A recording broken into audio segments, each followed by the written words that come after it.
Bienvenue dans notre info été. Cette semaine, nous recherchons des médecines alternatives. Aujourd'hui, il sera question d'une médecine assez technologique, assez difficile à capter, mais qui semble bien fonctionner. Ça relève un peu du monde quantique. Il s'agit de la biorésonance. Comment ça fonctionne, à quoi ça sert, nous allons le savoir avec Heidi Tolo, qu'on va rencontrer ici dans son cabinet à Perles. Mais d'abord, l'info du jour. Nous voilà donc dans le cabinet de Heidi Tolo à Perles, en compagnie de sa petite fille, Loana, qui va faire une petite expérience avec nous. Heidi Tolo, d'abord, cette biorésonance, finalement, qu'est-ce que c'est? Comment ça fonctionne? Quels sont les principes de base de cette pratique? Also wie das Wort schon sagt, Bioresonanz, Bio ist etwas, das lebt. Si on décortique le mot biorésonance, bio c'est quelque chose de vivant et la résonance est ce qui lui répond. Le but de la biorésonance est de trouver une réponse à par exemple une allergie, une bactérie, le dysfonctionnement d'un organe, etc. La thérapie consiste à utiliser des fréquences. Un exemple, 1000 Hz, c'est le système lymphatique. La fréquence le fait réagir. Pour le système hormonal, c'est 2500 Hz. Mais le corps peut réagir à des fréquences beaucoup plus subtiles. C'est avec elles qu'on travaille. Feiner eingestellte Frequenzen, die im Körper zuträglich ist. Und mit diesen Frequenzen arbeiten wir. Donc, on travaille avec des fréquences, on est bien d'accord. On voit vos appareils, ils sont un peu high-tech quand même, hein, vous avez des ordinateurs, et vous injectez des fréquences à vos patients. Il n'y a pas un danger là derrière? Non. Non. La preuve, c'est qu'on va essayer avec votre petite fille, Loana. Alors là, c'est un système où vous utilisez un casque que vous pouvez lui mettre sur les oreilles et puis vous pouvez nous expliquer ce qui va se passer ensuite. So. Wir haben schon alles vorbereitet, wir haben den Namen eingegeben. On a déjà tout préparé. On a entré les données, le nom, les problèmes qu'on peut avoir, les douleurs, les maux de ventre, d'estomac. Des problèmes que beaucoup d'enfants peuvent avoir, ce n'est pas quelque chose de rare. Ce que fait le système maintenant, c'est qu'il scanne tout le corps. Les images que l'on voit ici sont des images génériques, ce ne sont pas celles de la patiente.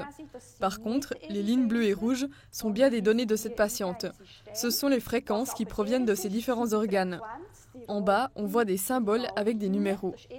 Le scan prend un petit peu de temps, mais à la fin, je peux avoir une vision d'ensemble.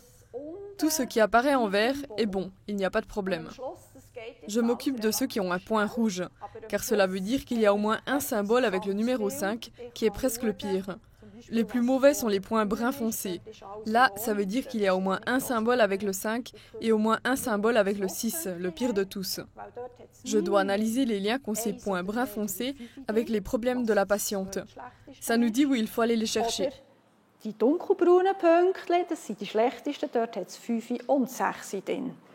Und natürlich muss ich mir dann auch überlegen, die jetzt tatsächlich dunkelbraun sind, was könnte das zu tun haben mit ihrem Problem?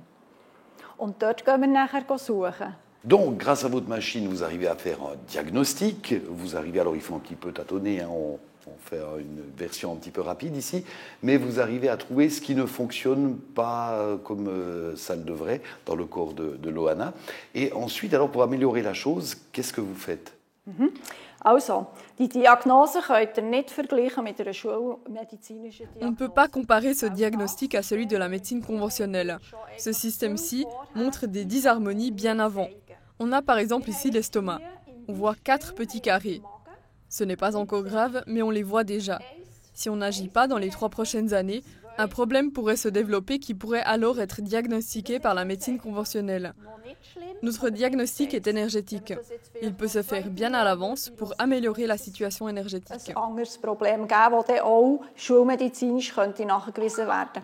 Aber bevor schulmedizinische Diagnose ist, haben wir eine lange Zeit, was energetisch. Wir haben hier energetische Diagnosen. Und wir verbessern die energetische Situation. Alors, comment est-ce que vous faites pour améliorer cette situation en amont? Qu'est-ce que vous allez faire maintenant? Okay. Jetzt haben wir, vorhin gesagt, wir haben hier den Magen. On sélectionne ici l'estomac. On a ici une liste avec les pathologies. Tout en haut, on voit la gastrite, une maladie inflammatoire de la paroi de l'estomac. Ou alors on peut chercher autre chose, par exemple dans la catégorie des micro-organismes. On voit quelles bactéries sont présentes en trop grande quantité, ou alors quelles bactéries ne devraient pas se trouver là. Wir sagen, wir suchen etwas anderes. Mikroorganismen. Dann sehen wir, welche Bakterien dort im Magen ist, die nicht hergehört oder nicht in dieser Vielzahl hergehört, sagen wir es mal so. Und wir machen einen Transfer von diesen Nous transférons ensuite les fréquences discordantes. Je démarre le transfert. Les fréquences sont transformées. Après ça, on pourra commencer la thérapie. Transformieren. Und im Anschluss darauf wird therapiert, das sehen wir jetzt auch noch gerade. Et ce qui veut dire que maintenant, Loana reçoit déjà les bonnes fréquences. Genau. Et Loana, ça va? Oui. En fait, ce n'est pas un son, c'est juste des fréquences, elles ne sont pas perceptibles. Jetzt fangen wir an harmonisieren. On commence à harmoniser. On voit celui-ci dessiner des cercles. Notre but, c'est de faire disparaître les 5. C'est ce qui se passe. Die müssen weg. Und das passiert schon.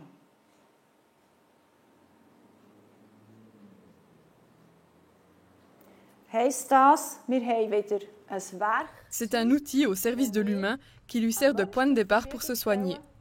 Les fréquences sont transférées du système à Loana à travers le câble et les écouteurs. Das System, das wir hier haben, via Kabel zu den Kopfhörern, zu der Loana. Et puis ce système-là, en fait, ça peut paraître un petit peu farfelu, mais pas du tout, c'est très scientifique, puisque c'est notamment les aéronautes russes qui l'ont développé et que les cosmonautes russes l'utilisent dans l'espace. Oui, les Russes connaissent ce système depuis très longtemps.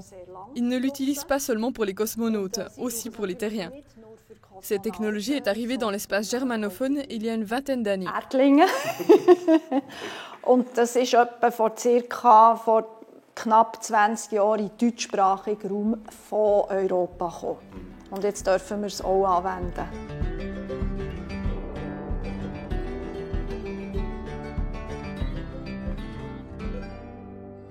Alors nous sommes toujours dans le cabinet de Heidi Tolo à Perles. Et on a vu vos machines fonctionner avant, puis là, il y a un exemple concret voilà, d'un traitement qui a fonctionné. Alors, c'était quelqu'un qui souffrait d'eczéma, et qu'est-ce qui s'est passé là? Der Patient, das ist, als zuerst mal gekommen ist, La première fois que ce patient est venu, son eczéma ressemblait à ça. Il avait des plaies et des douleurs. Il avait essayé des traitements conventionnels comme la cortisone ou la photothérapie en vain. Ça, c'est le résultat après 2 séances. On voit que la peau a changé d'aspect. Ça, c'est à la fin du traitement. Und das ist am Schluss von der Behandlung. Donc ça veut dire, Heidi Tolo, que les patients qui viennent chez vous, ce n'est pas juste des gens qui ont des petites allergies, des petites migraines. Vous arrivez aussi à prendre en charge des gens qui ont des maladies plus graves. Oui. Par contre, lors de maladies graves, je travaille en collaboration avec des médecins. Je ne me lance pas toute seule dans le traitement. Bien sûr.